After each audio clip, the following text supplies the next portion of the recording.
We watched Blood Red Sky. A woman with a mysterious illness is forced into action when a group of terrorists attempt to hijack a transatlantic overnight flight.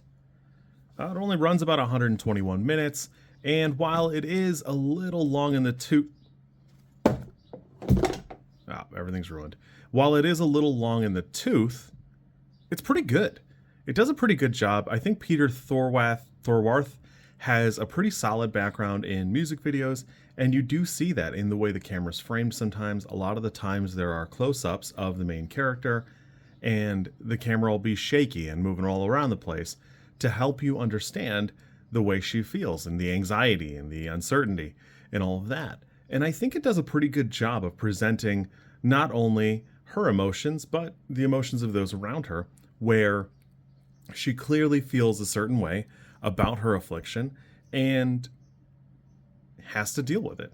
I'm actually stunned how old the kid is in this movie, because it's set up super early that he was a baby when she got turned into a vampire, and I'd really like to see the movie where it's the day-to-day of what they're doing to try and live in society up until this exact moment.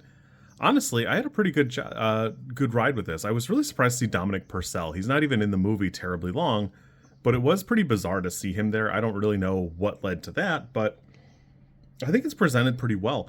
I love a movie that presents vampires as a monstrous thing, bordering on animals.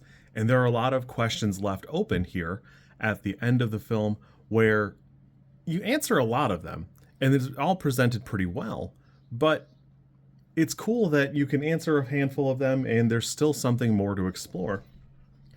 Thorwarth has said over and over that he's not going to do another one.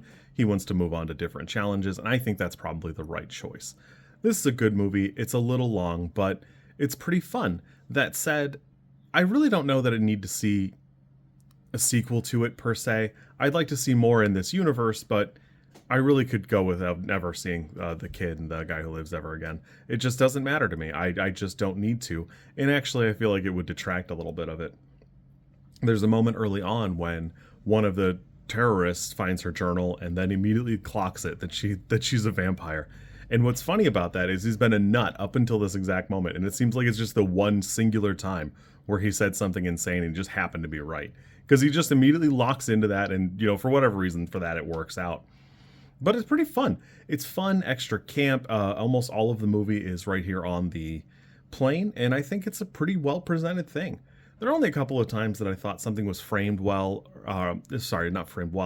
framed in such a way where something wasn't super clear where it was going, or it seemed like maybe a character should have brushed past another character. I understand there are two rows, but every now and again it seemed like maybe a scene was flipped and maybe they were running the wrong direction. But it was really only a couple of times, and I'd almost have to really go back through it to pick those out. I had a fantastic time with this. I thought this was pretty cool. While it's only a 6, I could see more of his material here. I think it's presented super good. I love the designs. I think everything works. I was super in love with the way a couple of times as she grows more monstrous through the film, she hears something, and in order to demonstrate that, her ears kind of furled and unfurled. I thought that was super cool, a really interesting little touch here that, Nosferatu presents it sometimes the best, where the vampires are supposed to be weird, ugly monsters sometimes. And I like that this is super different compared to, I don't know, the Anne Rice vampires, where they're just this unholy, perfect thing. And sometimes that gets old. These are cool. I had a great time with this. This is super fun. Again, this is probably for me a 6. It runs a little long. It probably could chop 15 to 20 off, but still fun.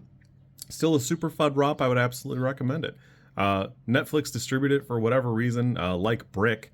Unfortunately for Brick, this is good where Brick isn't. I had a fun time with this. Super good. You kids be good. I'll catch you soon.